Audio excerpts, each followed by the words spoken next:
is a space between reality and fantasy, between light and dark, between rational and irrational. In this space, there are interludes. This interlude is a witch's Christmas tale called Sacrifice. Oh, holy night.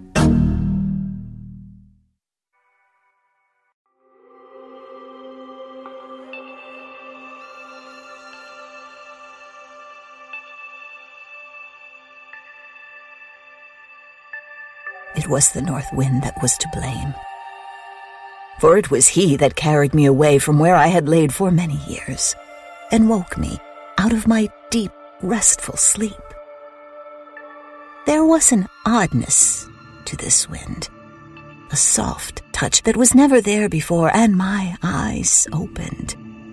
My body awoke, as if from a nightmare at that change. What could that softness mean in the north wind? My limbs were frozen and creaked from the cold. The air around me was sharp, like a blade of a knife against the skin. Around me was darkness, as deep as it was vast. The silver light of the moon shone through the clouds in that sinister way it has.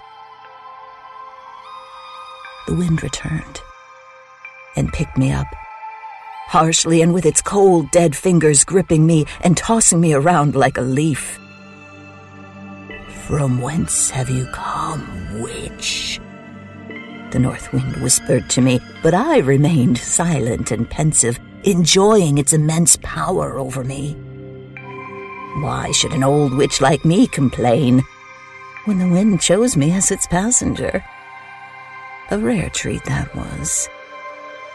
So the wind carried me, its arms against my body a pair of icicles, which my frozen bones enjoyed in their ancient state. I was a north witch, after all, and cold did not scare me, but only made me stronger. So we traveled this way, high, high up in the sky, ignoring the annoying glow of eager stars and the shy, bewildered silver light of the moon. First, we had passed reindeer herds who had turned their graceful heads up at us, celebrating the power of the great north wind. As I passed, they bowed their antlers at my presence, knowing full well that I could destroy their kind with a single spell. It was good to be awake, and my eyes shone brighter with their icy glow as the wind carried me further, further down. It was large fields that we passed next, followed by deep, dark forests where the trees sang to us with their grand branches moving, shaking snow off their cold, numb limbs. At the sound of them, I woke up even more, and a frigid breath came from within me. The trees stopped at once, frozen solid in their places. I saw animals and birds drop from their branches, chilled to the core, hard and solid as rock, and quite dead. A roar of laughter came out of my throat and hung above the now dead forest, its sound spreading where the tree song had been only a moment ago. That roar of mine rings there still, and nobody dares go around that forest of death.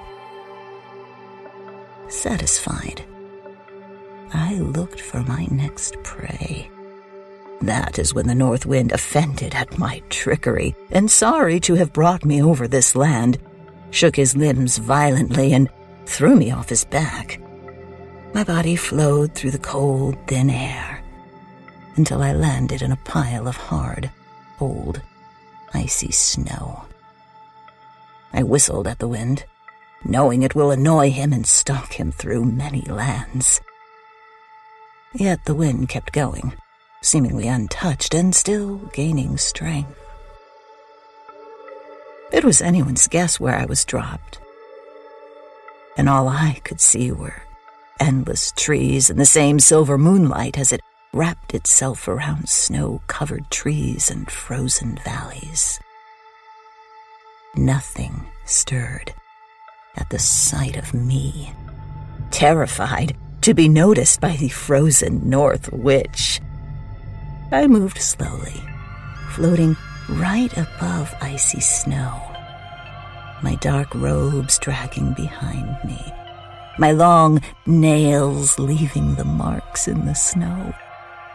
My eyes shone brighter and brighter, freezing to death anything they happened to touch with their unnatural light. Even the stars turned from me as I passed underneath them, utterly terrified to lose their precious glow. I was glad of their fear, for it is precisely that which sustained me and grew my vile powers. I bared my sharp teeth in a smile as I floated on, a dark messenger of death on her long, spiteful journey. There was a road I had spotted, and the snow was trampled by many feet. I got on my fours and squatted at the footsteps, smelling them with my nose, which had rotted off many centuries ago, but still worked as good as if it were there. Oh, that warm smell of life.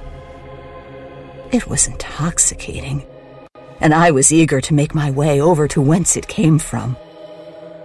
So I followed the footsteps, bright and sweet, until I came upon a farm.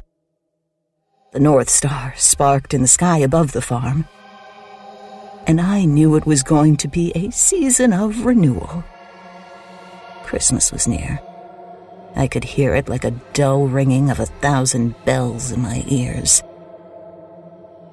What a lovely sight this little farm was. I rejoiced, knowing that I could feed on it for a whole year, until another Christmas should come. Inside, I could sniff out a family. Saliva dripped down my chin and onto the snow at the thought of them. The snow bubbled and melted where my saliva hit, for I was a volcano on the inside, despite being frozen as a corpse. The farm animals smelled me then, and screamed and kicked at each other, trying to escape their awful fates. The horses foamed at the mouth, and cows would bear nothing but stillborn calves from this time forth. I grinned and turned into a cat. The animals were no fools and would always avoid me like the plague that I was, but the humans... Those humans thought themselves the most significant of beings, and their egos would not let them see that they were ruled by the same laws of nature as all the rest. The humans would never know who I was, and always think that I was only a stray cat, same as any other farm. The only way to know who I really was to look at my tongue, which was not at all like a cat's, but sharp and forked, like that of a snake. So I jumped up on the windowsill and looked inside the house. It was dark, and only a single candle glowed timidly in the corner. In the middle of the large room, a Christmas tree was set up. Only a few drab presents below it, for it was obvious that the farm was small and most likely hard up. Well, It did not matter. And I hissed happily before I climbed under the structure of the house to hide myself during the day. My work done here this night. As the last light of the day slipped away, my ancient eyes opened again, and I rubbed my dry, empty sockets as I crouched under the house. Nobody had noticed a thing, except for the farm animals, and nobody had paid them much attention. Their distress was dismissed simply as the weather, a rather convenient excuse. I took my cat form and slipped into the house through the floorboards that have come loose. Once inside, I made my way through.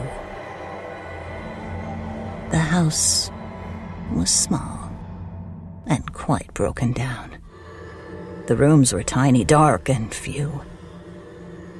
The parents, who had a room of their own, were old and worn, abused by the years of hardship and hard labor. I came closer to the sleeping wife, for she smelled sweet and new. At once my ears perked up, for I could tell she was with child and would give birth any day now. A Christmas baby. What a miracle. That was a special child, no doubt, for all the creatures know what kind are born then. My eyes sparked with joy, and I licked my dry lips, excitement building within me. This special baby would be mine, I decided. For a soul this bright and special will have the power to cast 1,000,000 strongest, vilest spells. I smiled my crooked smile and retreated into the darkness. The children slept in the next room. They were still young and tender, and my eyes shone as bright as ever at their innocent young faces. There was a boy who was about 5 and a girl around 3, sleeping together in a single bed, huddled for warmth. I blew at them, slowly and gently, and saw them get colder and sadder, nightmares finding a way into their dreams. Pleased, I turned to the crib. Soon, a baby would be inside this crib. My frozen bones tingled with excitement, and my forked tongue extended all the way to the crib, licking the edges, as careful as ever. In all my excitement, I must have made the house much colder, for now the children had their breaths visible and very frozen. The fire died, and their father stirred in the next room. I lowered myself and crawled away, hiding out under that large Christmas tree. It took only a moment for the parents to wake and shiver under the heavy blanket of ice that I had laid on their house so thickly in all my excitement. They wrapped themselves to no relief in old rags and got busy building the fire again. I, in turn, was busy making a spell. I took my normal form and whispered quietly under that tree until a golden box materialized out of my old, haggard limbs. I dropped it under the Christmas tree, unable to grip it, for I was ancient and battered, and my limbs were like old stumps now. But my spell worked. The box shone bright and quite festive under that tree of theirs. A present from me. I smiled, and my forked tongue slipped out through the gap in my decayed teeth.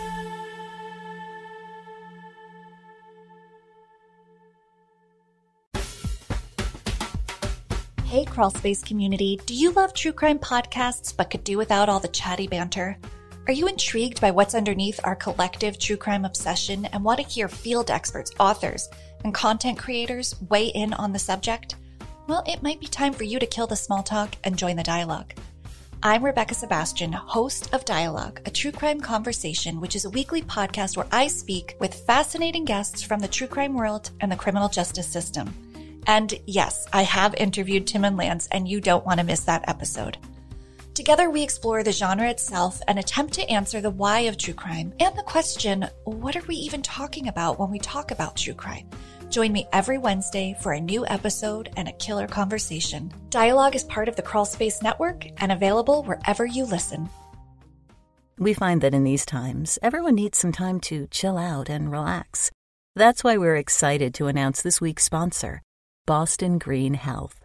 Boston Green Health is a local provider of CBD products that specializes in oils, topicals, gummies, and edibles. Boston Green Health's plant-based products can provide natural relief and rest for the mind, body, and soul. As one of New England's premier hemp-based companies, they offer a variety of all-natural CBD products that use a blend of locally sourced hemp extract. Visit bostongreenhealth.com for premium CBD oil, a delicious variety of CBD-infused gummies, luxurious handcrafted topicals, and a product line for pets. Podcast listeners can receive 40% off any purchase by using show code STORIES. Boston Green Health takes pride in being New England's most trusted CBD brand.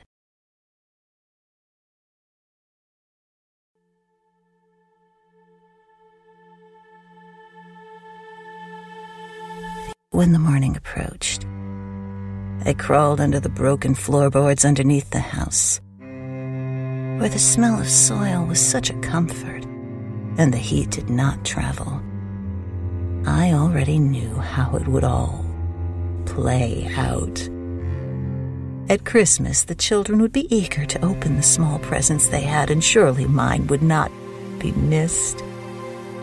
The family would marvel at its beauty, the delicate ribbon wrapped around the box, the brightness of the color.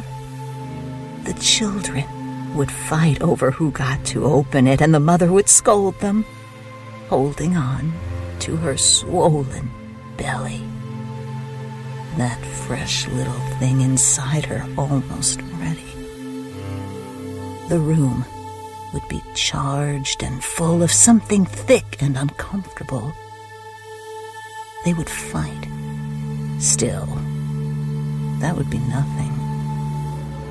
For once they opened my present, they would be mine. Outside, the winds blew, running through the fields and bringing with them snows and blizzards, sorrows and discomforts of that season. Winter was the best time for evil, for the darkness hung above the land like a veil and refused to let go, gripping tighter and tighter until all living things were almost at the edge of exhaustion. Like this, Christmas Eve had come, bringing with it cruel snows and punishing winds, stripping houses of their warmths with its 12 north winds, freezing everything around it to dead, solid rock.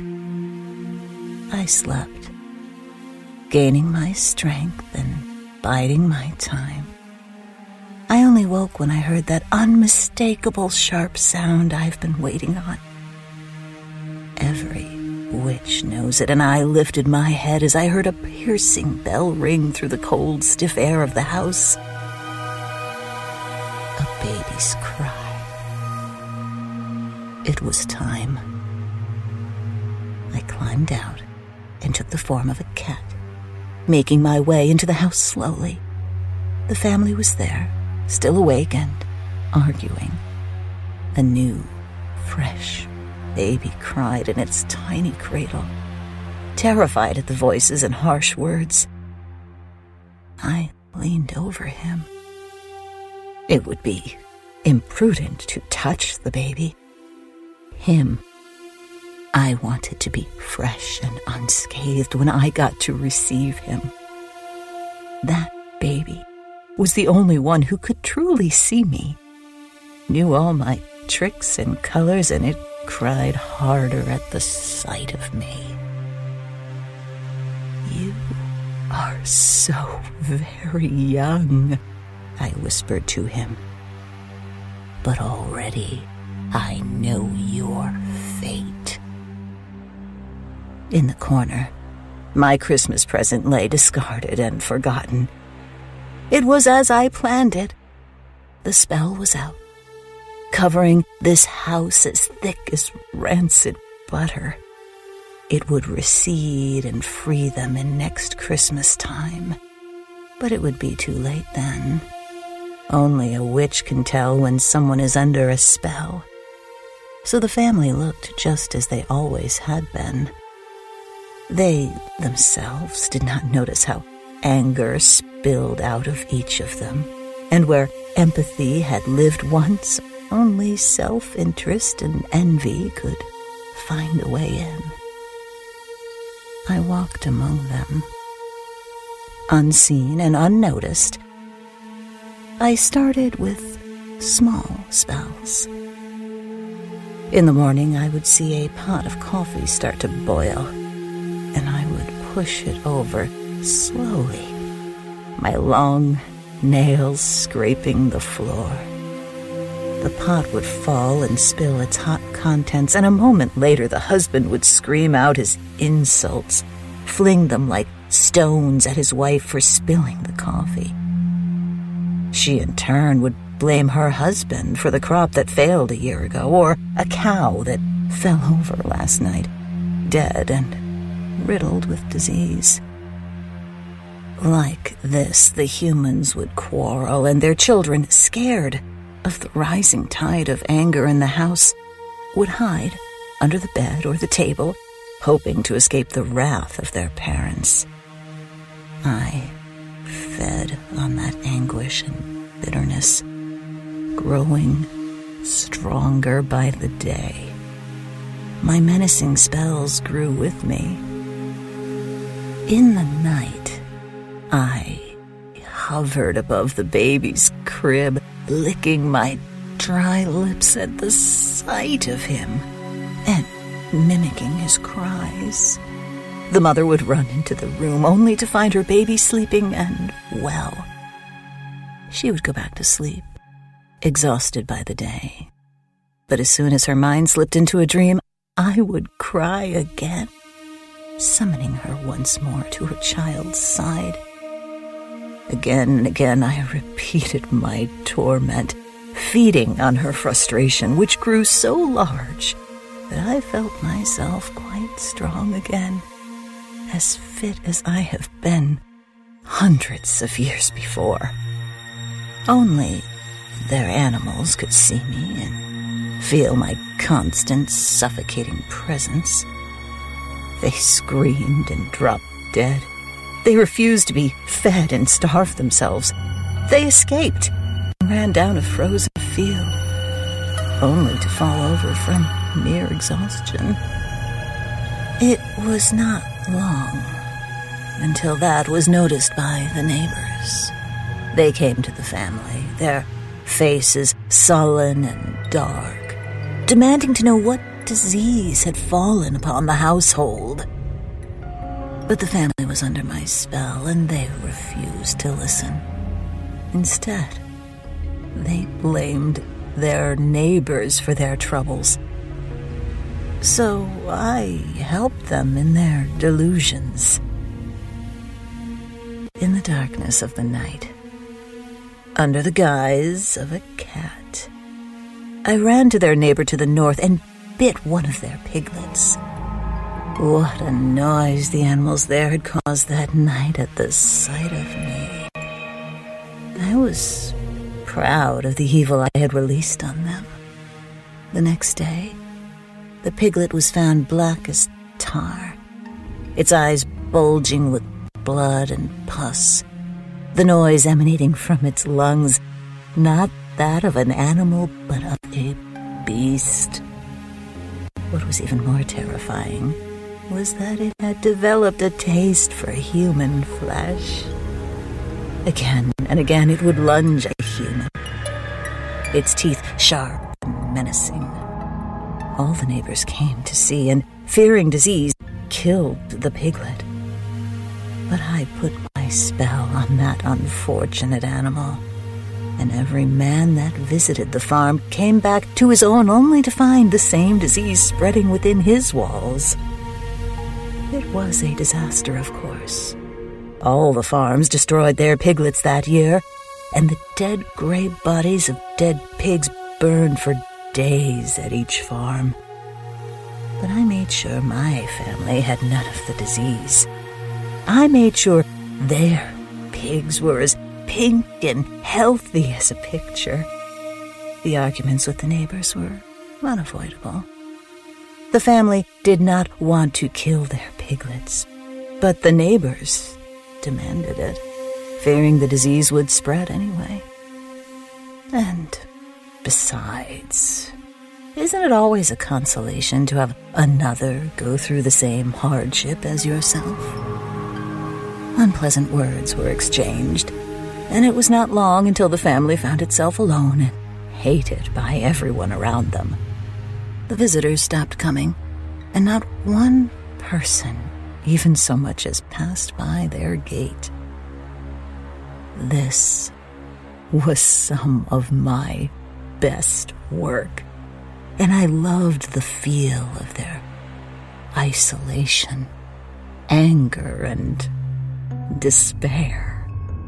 Oh, how they blamed everyone, how they told most unfair stories of their recent friends, not even once thinking to stop and consider that perhaps the blame was with them instead. But that was the way of each human, and I love to use that to my advantage where I can. What I wanted most of these humans was their fresh little baby, rosy-cheeked and still very small. He was the only one I could not touch, for his innocence was too much even for me. No evil can work on a being who has not as much as thought an ill thought all its life. Instead, the baby stared out into the world with curiosity that sparked in its eyes, dark as the frozen waters in the ocean. I could not bear to make eye contact with him, for they were so pure I knew they would tear me down where I stood. It was not long until I would have him.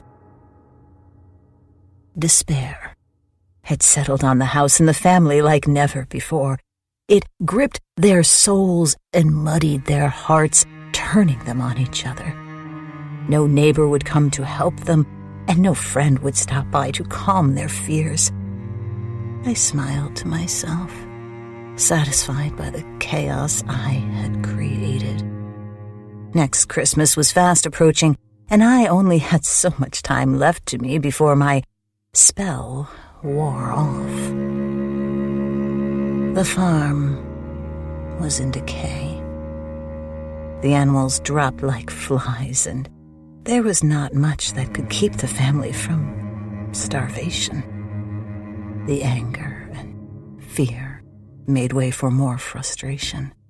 It grew like a wildfire ignited by the spark of hostility, and the fighting intensified.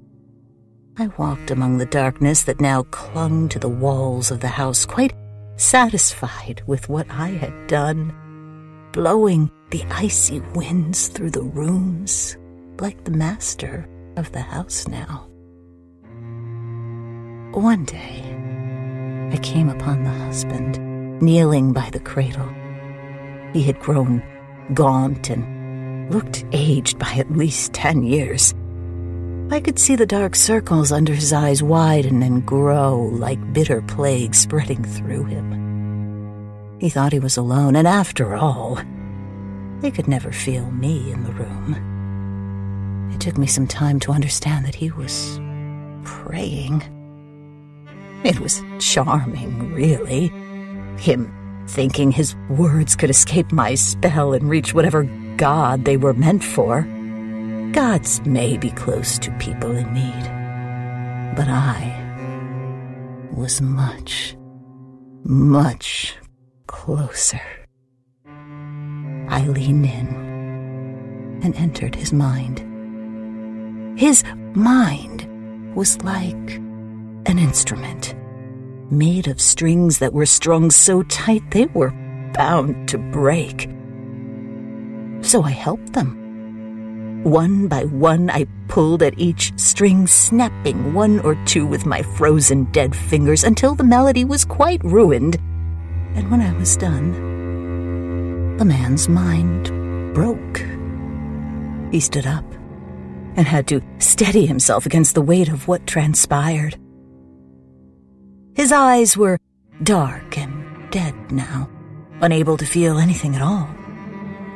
With something like excitement, he ran out of the room and to his wife's side. The wife looked skinny and haggard.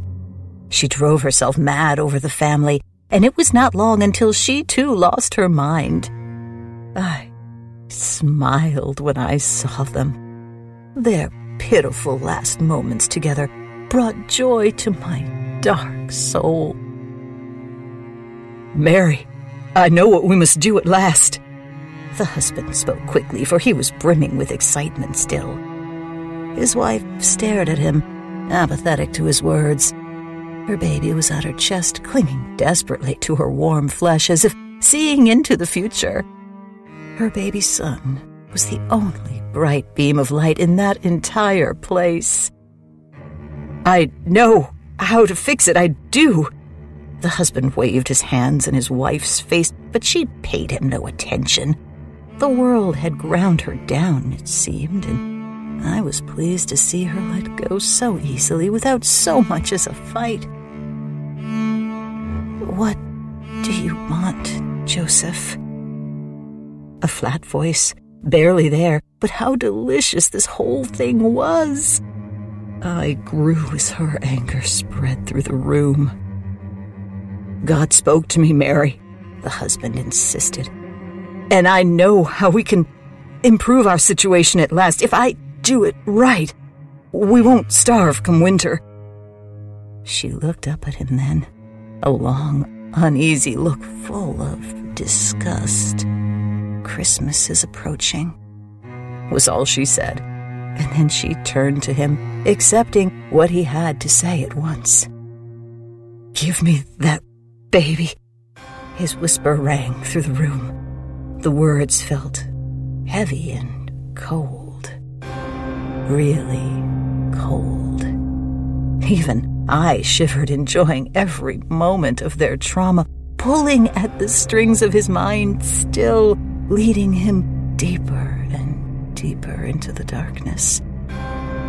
I smiled and felt something warm bubble up inside the volcano of me. "What do you want with him?" The wife hesitated, because I suspect she could see the kind of a madman her husband had become. "Give me the baby," Joseph said softly, but his words tumbled out clumsily and harshly, falling between the two people like a corpse. There was a pause, and I grew stronger in it. Oh, yes. The time was fast approaching, and I will have him at last, my ultimate reward. "We must sacrifice him, don't you see?" Joseph stepped closer to his wife. "This is what we must do to end this, to prosper and grow. Mary, do you trust me?" But his wife backed away, the child in her hands still. Not quite a year old he was. Joseph approached.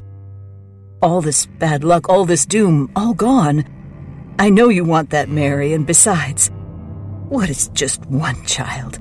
One less mouth to feed." Tears rolled down Mary's thin face, tears as large as the biggest jewels. And for a moment, even I felt for this pathetic little woman. Still, I had to have her son. The power in him was great and ripe. Only a parent can decide such fate, and it was the ultimate present to the darkness that I was. So I blew in their direction, and they shivered, uncomfortable under my icy gaze. The wife looked up at her husband, and as the light flickered, I revealed myself to them at once. What a picture of beauty I was for them. Silver was wrapped around me, and my hair was bright as a golden thread. My eyes shone as bright as the northern star, and the parents gave quite a gasp when they saw me emerge from the darkness. I extended my arm towards them, smiling my most pleasant smile. The woman drew back the child, but there was hesitation in her movements. To them, I looked a perfect picture of an angel. The man's features had darkened, and he grabbed the child out of his wife's hands and hurriedly placed the baby into mine. Do you sacrifice this child to me? I asked in my softest whisper, trying really hard to cover up my creaking old voice. The woman cried, but the man was calm. We do, he replied. Very well, then. I licked my lips and stared for the first time into the child's eyes. My tongue was still thin and forked, like a snake, and the woman screamed when she saw it. It was too late. I crouched and took my usual form, clinging the little thing close to my cold, disfigured form. Now, both of them screamed. I jumped out the window and onto the roof, laughing my terrible, screeching laugh. The animals went wild, and I heard the last of them drop dead. It started to snow, and the wind had picked up its power. Christmas Eve was rolling in, and I could feel the spell thin out and fall away from this house, like layers of dirt that had dried up at last and could no longer hold on. The north wind was once again at it, blowing through the land, sending shivers into every living thing. Pick me up, I cried up to him, my voice powerful now and carrying quite a distance. But the north wind knew what I was up to and refused to take me away. It blew past me in disgust, smelling the fresh decay, the innocence gone of the child that will not make it past his first birthday. Yet, I was too powerful for the wind to escape. I muttered a spell under my breath, dark and menacing, and my spell managed to cling onto the tail of the wind. He had no choice but to pick me up. Like this, I traveled back to my frozen, cursed lair, up to a place that no human can reach, clutching a tiny child in my arms. A sacrifice. The sacrifice, which was growing colder and colder by the moment, shedding life as he made his only journey through these Arctic, barren lands.